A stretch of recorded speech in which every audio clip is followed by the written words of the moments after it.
নমস্কার বন্ধুরা, এই ইউটিউব চ্যানেলে জানাই স্বাগতম।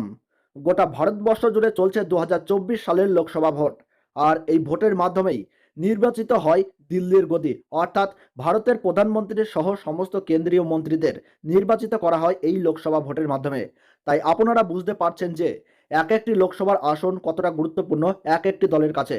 তো বন্ধুরা, আমরা বেশি কথা না বাড়িয়ে আমরা এই ছোট্ট ভিডিওটির মাধ্যমে জেনে নেব যে পশ্চিমবঙ্গের 42 লোকসভা আসনের মধ্যে একটি গুরুত্বপূর্ণ আসন বসিরহাট। এই বসিরহাট, বাদুরিয়া, হারোয়া, মিনাখা, সন্দেশখালী, বসিরহাট দক্ষিণ, বসিরহাট উত্তর, হিঙ্গলগঞ্জ, এই 7টি বিধানসভা নিয়ে গঠিত বসিরহাট লোকসভা কেন্দ্র। আমরা দেখে নেব জনমত সমীক্ষা অনুযায়ী 2024 লোকসভা ভোটে এই বসিরহাট কেন্দ্রে কোন দলের প্রার্থী জিততে চলেছে।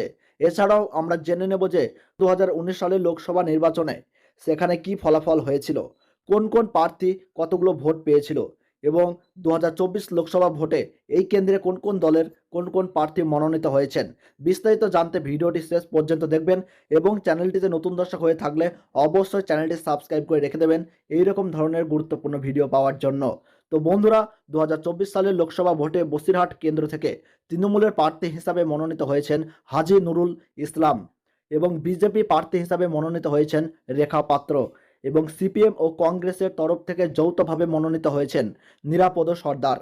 এছাড়াও এই গুরুত্বপূর্ণ কেন্দ্রে আইএসএফ এর তরফ থেকে প্রার্থী করা হয়েছে মোহাম্মদ সাইদুল ইসলাম মোল্লাকে। তো বন্ধুরা, এবার আমরা দেখে নেব 2019 সালের এই বসিরহাট লোকসভা কেন্দ্রে ভোটের ফলাফল কি ছিল। 2019 সালের এই বসিরহাট লোকসভা কেন্দ্রে মোট ভোটার ছিল 16,78,357টি। তার মধ্যে ভোট পড়েছিল 14,33,339টি। 2019 সালে বসিরহাট লোকসভা কেন্দ্রের বিজয়ী হয়েছিলেন তৃণমূল প্রার্থী নুসরত জাহান। তিনি মোট ভোট পেয়েছিলেন 7,82,078টি।